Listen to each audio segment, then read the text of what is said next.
Hi, I'm Rocco Stano. And this is a crow.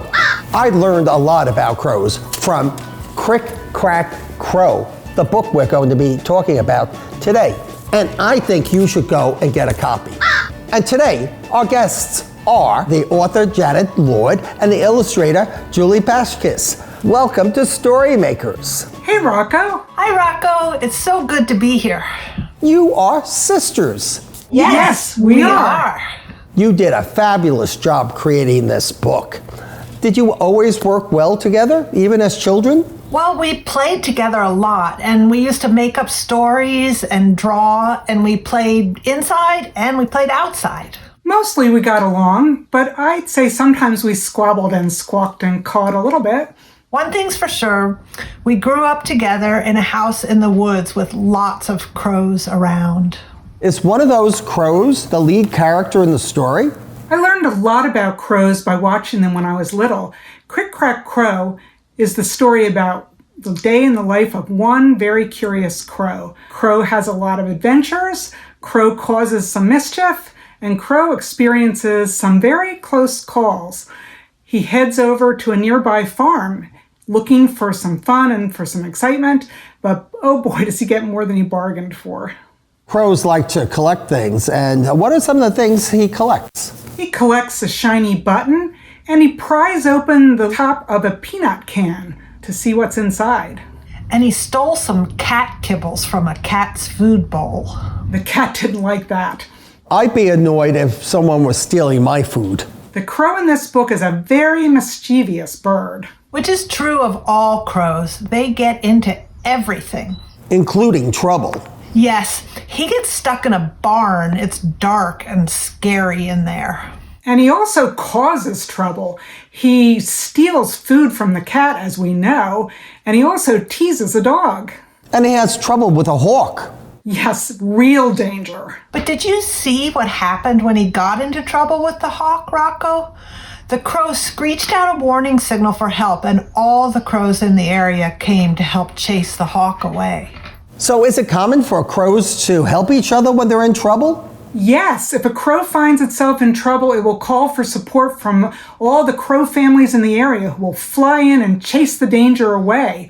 And this behavior is called mobbing. Mobbing. I just learned a new word. It's sort of like a flash mob. Yes, there are many phrases that reference crows. One that I can think of is as the crow flies, which is going in a very, very straight line. And we use a crowbar to pry things open. A crow's nest is a lookout platform high on a ship's mast, and it's very similar to where a crow would place its nest in a tree very high up, because they also use it as a lookout. And a crow quill pen is one that you dip into ink, sort of like the pen I use to draw the pictures in this book. Are you bird watchers? Specifically, are you crow watchers? Yes, I have seen a crow every single day since I wrote the story, including today, but never at my bird feeder because they're cautious.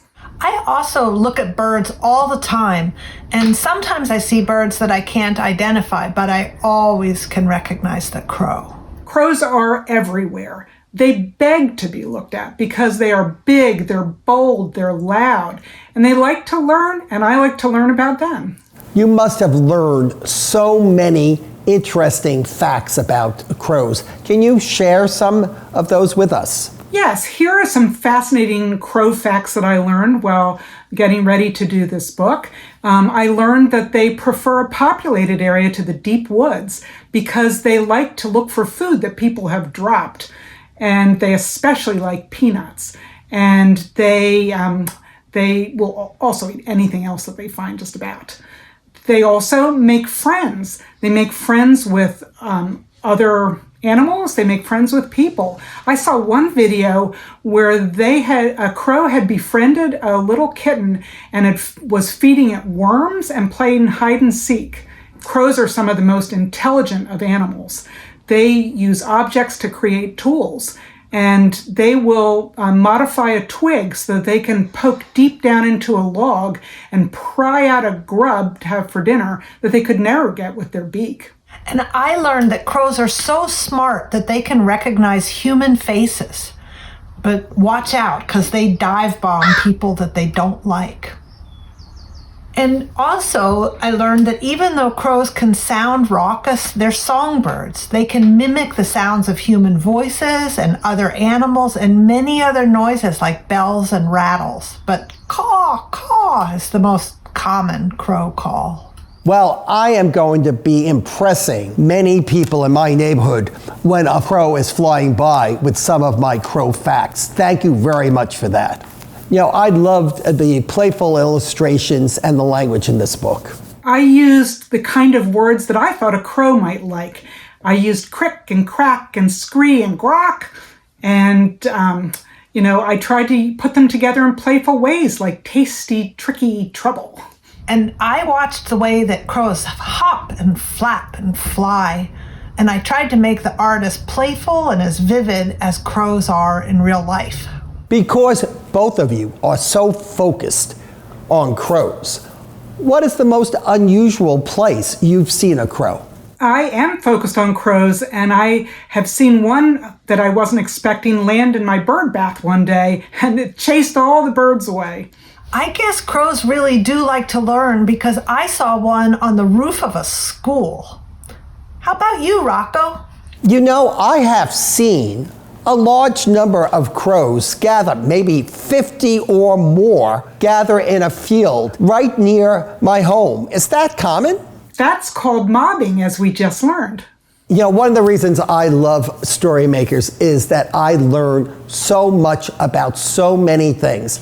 And today I learned a lot about crows. Well, thank you both for being here today.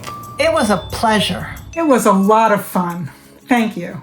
Remember, until next time, read a book in any format.